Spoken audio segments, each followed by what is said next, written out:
This year, Philosophy Portal will be at Peter Rollins Wake Festival from April 27th to May 1st for a 5-day transgressive festival that mixes the best in incendiary intellectual exploration with underground art, music, magic, comedy, and talks to forge an experience that embodies the destabilizing essence of pyrotheology. Philosophy Portal will attempt to add to that destabilizing essence of pyrotheology in all of its dirt and depth with 3 full morning sessions inspired by our work in the Christian Atheism course. At philosophyportal.online, you can find the full schedule for our planned discussions, Q&A, and breakout groups at Wake. I hope to see you there. For me, ideologically speaking, we're completely aligned in terms of thinking about God as unconscious, capitalism as a religious process. I'm just saying that this would not be, like, for example, I just recently watched recordings from the art conference in Yeah, London, which is a yeah, conservative, Jordan Peterson, yeah, Jonathan Pajot, and so forth, Mary yeah. Harrington. And they're not going to be talking about capitalism as a religious process. They're not going No, to be talking about God is unconscious. They're not going no. to be talking about theology in the way that we might talk about theology at Wake, for example, and not necessarily needing to juxtapose these two things as antagonistic. But I'm just saying that these aren't the types of things you'll hear often in conventional religious circles. So No. coming into religion Well, this way, like, yeah, so what are you thinking here? historically, there are, obviously, if you look at Jesus, I think Jesus was doing this. The Apostle Paul is very pyro theology. I think that at its best, religion, well, when you have a confessional religion, There's an it, antagonism with the market in them. Clearly, there's a yeah. there's a market antagonism. The thing is, so capitalism and forms of societal organization towards a bad infinite. So basically, an organization of society that is managing contradiction away. And obviously, capitalism does this in the most repressed. So we have different forms of society where the contradiction is more explicit. And there are justifications, rationalizations, often through religion, that justify it. So you're suffering in the here and now, but you will go to heaven. The wealthy person passing through the eye of a needle type thing, or God made them high and lowly in order their estate, divine right of kings sort of thing. That's a sort of explication. And religion has often, we look at colonialism, being used as the right thinky, golden veil over the reality of what's going on. However, in terms of confessional religion, often comes along with a theology being a sort of philosophical critique of the worst excesses of the confessional religion, towards which, as humans, we tend, because of the structure of our subjectivity, we tend to engage towards a bad infinity or an attempt at the closure of lack on an ontological level. And at its best, you can see this in loads of different traditions. You see this in the Judaic tradition in many different ways. There is a critique of that, because this is death drive, basically. Yeah, critique of bad infinity, Yeah, exactly. spurious So infinity. the only way, obviously the cultural issues and things like art, it's very depressing how the woke right and the woke left. I say woke left. I mean, I think the way that the left side cultural wing of Capital, I think, is extremely right wing, and I think I would articulate left wing as a critique of the promise of closure, basically, but a sort of universalist. And I think the There are only Marxists who say we only have the right wing today. Like, there are just two yeah, right wings. there are just two right wings. Yeah, I would say, but it is, you know, so psychoanalysis points out that, so if we talk about repression and psychoanalysis, where there is repression, there is ambivalence. Ambivalence is extremely existentially disquieting, because ambivalence points to the split at the level of the subject, which is the result of the way that we are born, which is the result of the division in matter, which is the result of the absence of God, which is the result of the Big Bang, which generates something from nothing. So as soon as you go there in terms of subjective ambivalence, you're pointing towards an ontology of lack, which is terrifying. This is it. You are it. You are the biological and subjective through biology, through divided biology, witnessing of the universe unfolding, and you are you, and this is it. There is no deferring of the terror of that, even though we do in many ways look to crutches to kind of cover over that terrifying fact. So the reason why I raise this question of repression, repression is not to do with when something is like absolutely on a subjective level clearly bad. Often that does us a favor in terms of being able to understand, digest, and move on from it. Where there is a subjective ambivalence, often we have to repress that because that ambivalence itself is the most traumatic thing. So unfortunately, and I think capitalism is a mode of society which does its best to repress ambivalence, because ambivalence and accepting of ambivalence means that there isn't an existential thrust towards the closure of that ambivalence, which commodity fetishism, commodity logic promises. Commodities promise the transcendent assuagement of lack. They can't, and so the game goes on and on and on towards a bad infinity. But it is really this question of ambivalence that has to be repressed in a capitalist market at all costs. So you get this woke right at the moment who cannot conceive of the fact that two wrongs don't make a right, or that a critique, it's a classic thing in terms of the culture war. It's like, if you're not with us, you're against us. There's a special place in hell for somebody who doesn't agree with me, or whatever. But, the thing is, when the economy falters and when the contradictions of a society, are more and more explicitly felt, we can turn towards an emancipatory understanding of where this material system has emerged from, what it says about subjectivity.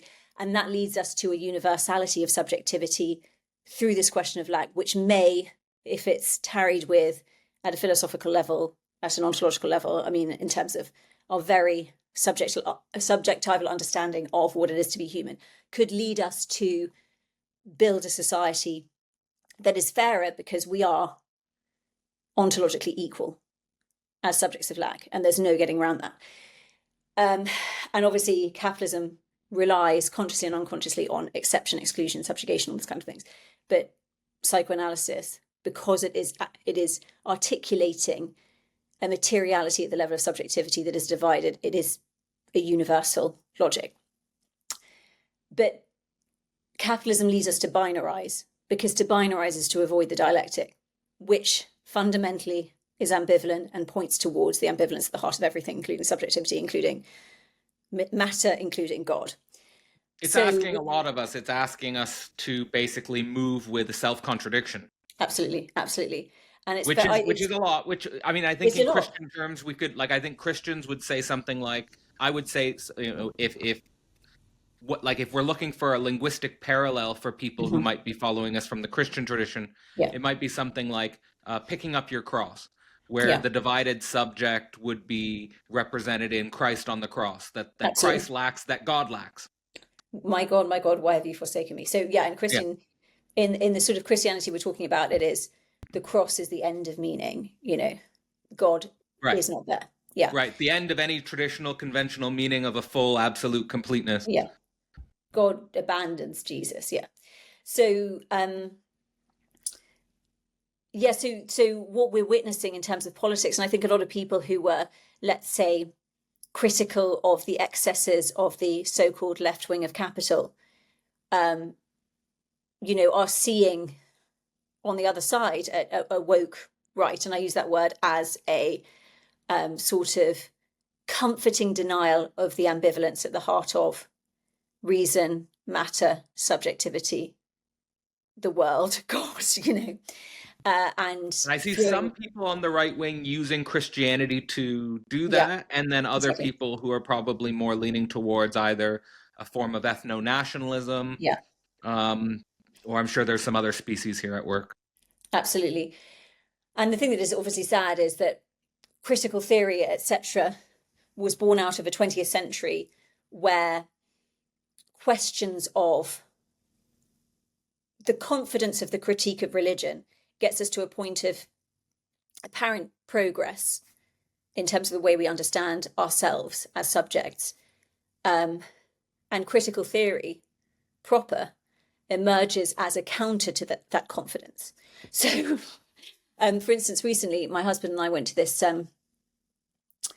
This is a real question of the tragedy of capitalism, because there is no outside of market logic anymore, basically. So where can you have a thought that is universalist, that is beyond the logic of the bad infinite? Because everything is funded by individuals in a sort of monopoly capitalism, state-sponsored trickle-down economics sort of way that stands to benefit from oppositional division. So, and obviously a lot academia, like everything else, which is unfortunate because it used to be the outside of the market, completely sold out to this question of profit and trade and all this kind of stuff. So it's near, and if you're doing a grant in an academic context, or you're applying for anything, it all has to have this preconceived bad infinity sort of, I am heading for this and this is what I'm offering, this is the innovation I'm offering, or whatever. When the question is like, obviously universities emerged. And you have to turn yourself as an academic into a commodity in a certain way. As I am of X identity, and this identity endows me. People will hire you. Like basically you could get hired as a professor, not because of the strength of your actual writing, but the capacity for the university to commodify you as an entity. As an entity, yeah. And this is obviously antithetical to just thought. And I'm with Todd on this in terms of like, I think anything that's good that happens in the world is either by accident, if capitalism is like a total pervasive system of no systems, or any space that there is like a smidgen outside of the where the good infinity can take place. But it's impossible to commoditize the good infinite because it doesn't promise anything. Obviously, psychoanalysis is interesting because there is a dialectic there. And it's funny because I really got quite upset by this, but it is what it is. But somebody actually went after one of Todd's books on social media, and I sort of tried to defend it because claiming that it is philosophical self-help. And I kind of made the point that all psychoanalysis, because this is the other, there's no this is why potentially it's the good infinity, because there's no getting over this.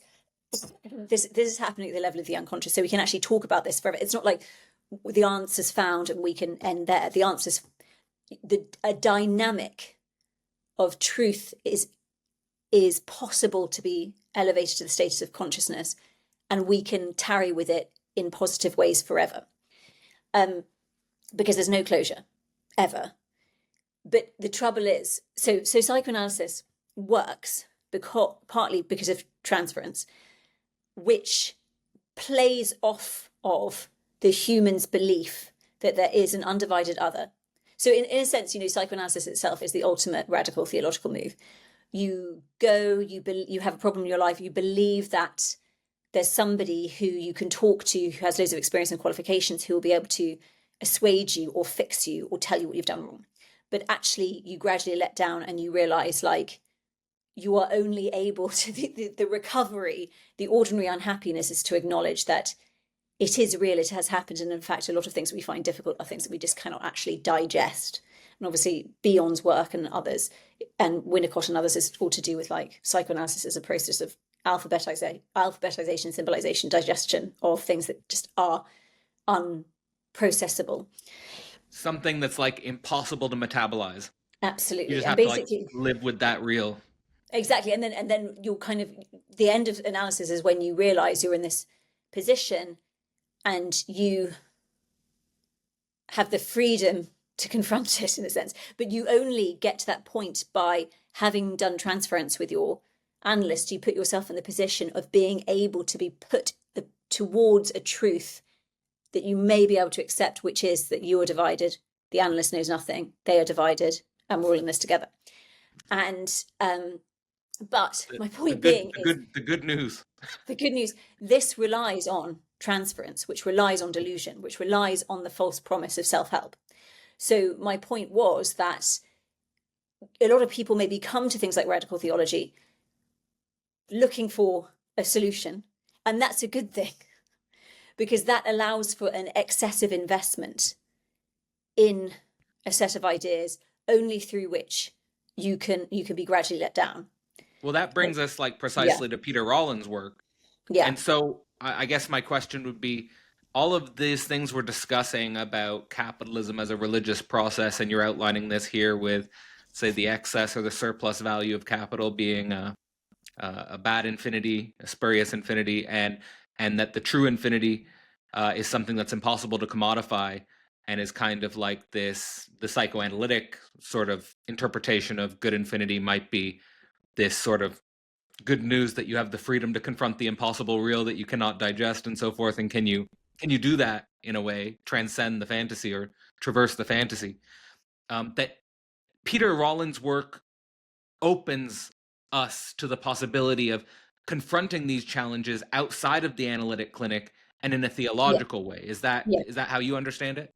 Yeah, and also, so a lot of his work is obviously he came to this through religion, and religion um, is a necessary part of it, but also a kind of contingent part of it in that he had failed all his school exams, got into being a religious person as a teenager, and confronted all these sort of middle class kids through whom he was influenced to do access courses or whatever. And he discovered that he was actually very good at philosophy, and then went to university later and all this kind of stuff. But um, he also discovered that like psychoanalysis, and I think this is something that I kind of work through in my work with film, is that it offers the liturgy is important, the transference is important, the space where we go through processes of, and Julia Kristeva writes this really beautifully in Hate and Forgiveness,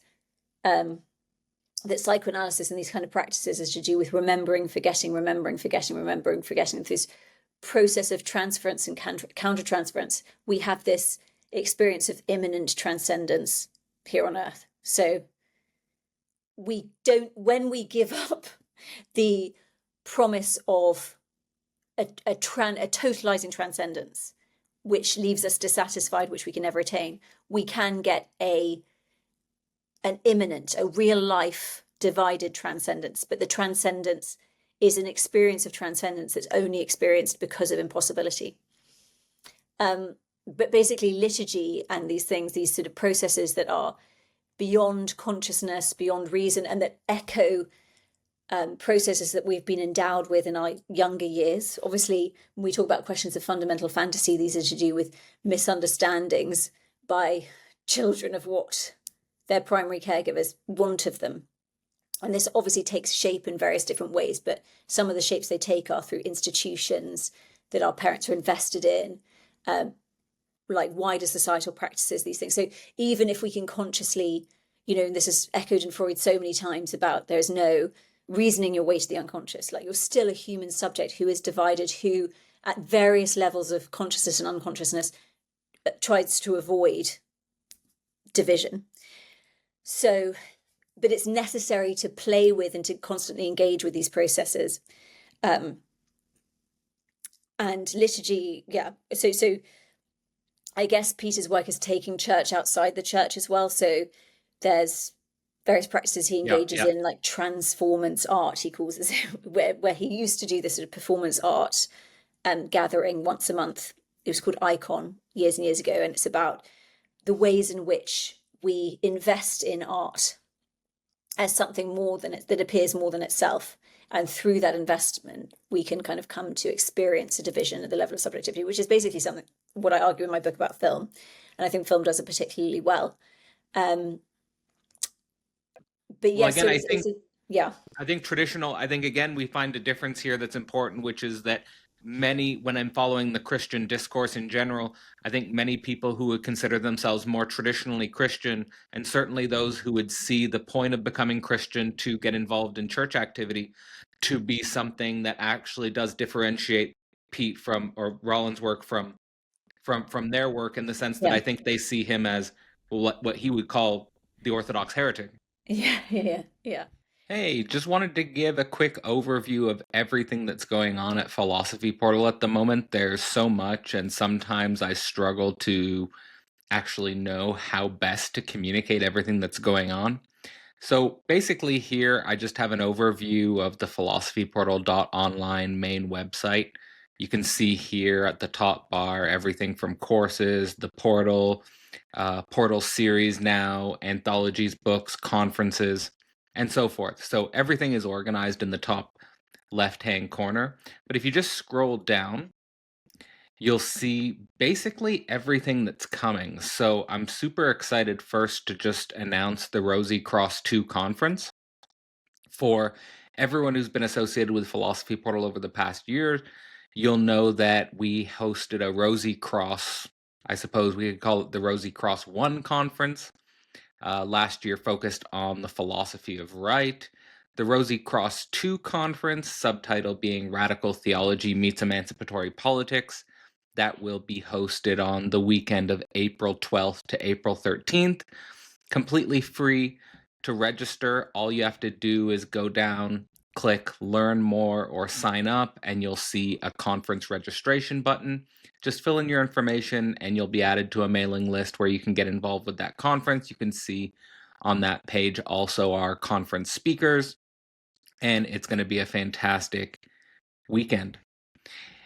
I'm also super excited to announce the next Philosophy Portal course will be titled Early Marx 101, and that starts May 11th, although it's going to be an open rolling course, meaning that you can sign up anytime during the year. And the logic of the course is also unfolding in a way that hopefully people will be able to get involved throughout the year, irrespective if you missed the starting point. But in any case, May 11th, we formally begin.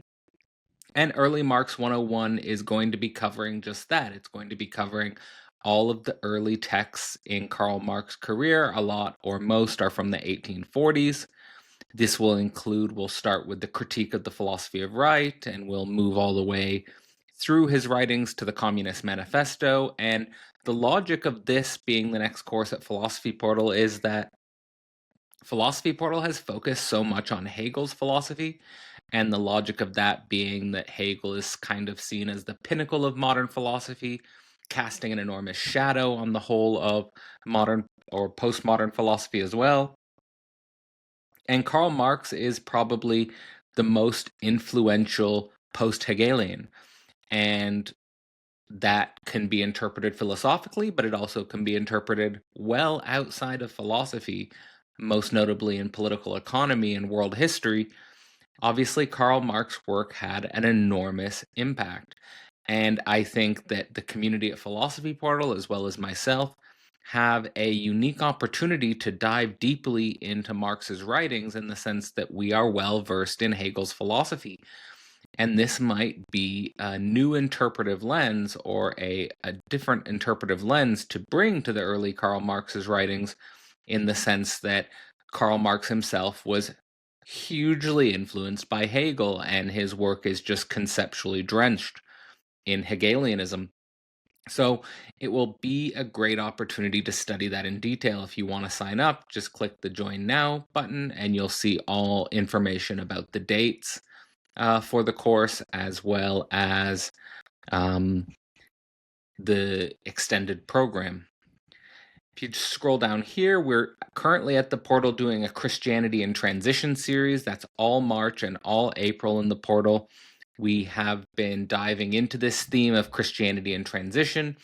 Christianity, in many ways, is going through a kind of revival, and the question of whether or not this revival can be transformed into a reconstruction, and what, or is it currently being reconstructed, and if it's currently being reconstructed, what does that reconstruction look like?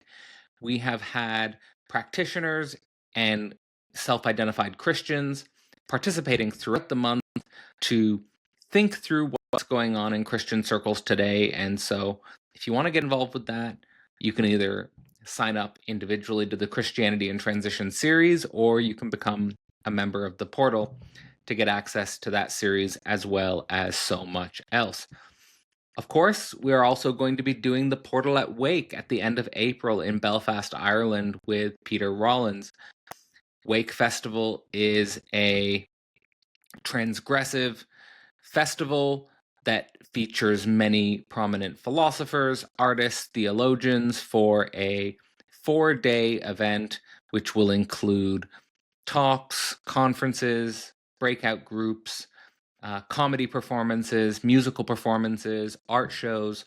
So there really is so much on offer. And of course, the major theme will be related to Christian atheism, and that is both in the conversation that I'll be hosting with Peter Rollins, as well as the unique philosophy portal events that will be hosted throughout the festival with many people who were also students in the course or participants in the course.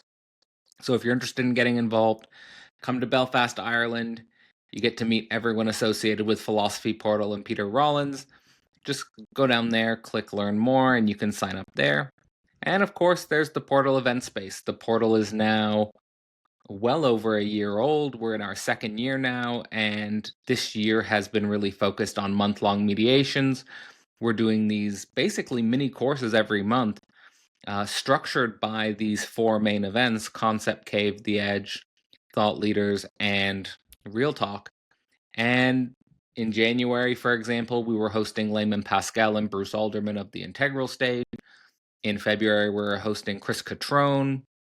You could say it's kind of like a month-long Catrone zone, but it was definitely explicitly focused on his book, Marxism and Politics. And like I said, this month as well as next month, we are going to be doing the Christianity in Transition series. So all of that for members of the portal, and we meet every week. There are also seminars and reading groups at the portal, which we are just starting to get underway. We have the Deleuze and Analysis course with Terence Blake. We also have the Slovenian School Reading Group with Dimitri Kroimans. We're 2 sessions into both of those projects, and they'll be unfolding all year.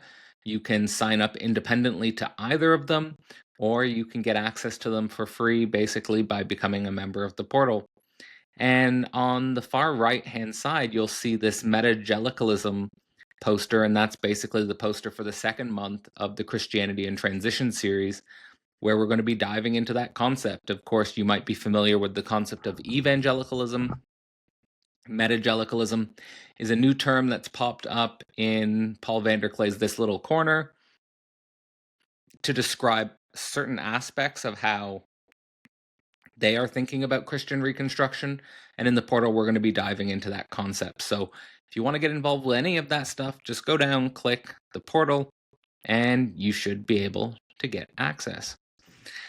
And there, well, I guess that's everything that you get. There's just a notification there of the Philosophy Portal members package. You have 4 live events every month. You get access to the entire recorded history of our group. You get access to the Deleuze and Analysis course.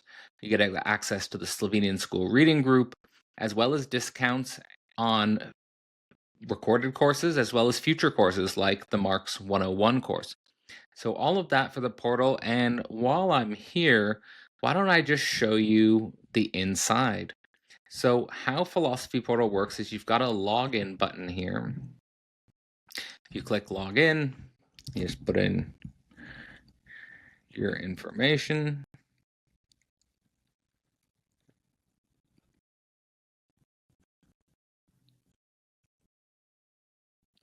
And this sidebar will pop up here, which basically will show you everything. Now I'm signed up to everything that Philosophy Portal offers, so there's an extensive sidebar.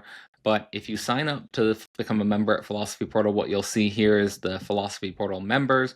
You can click view.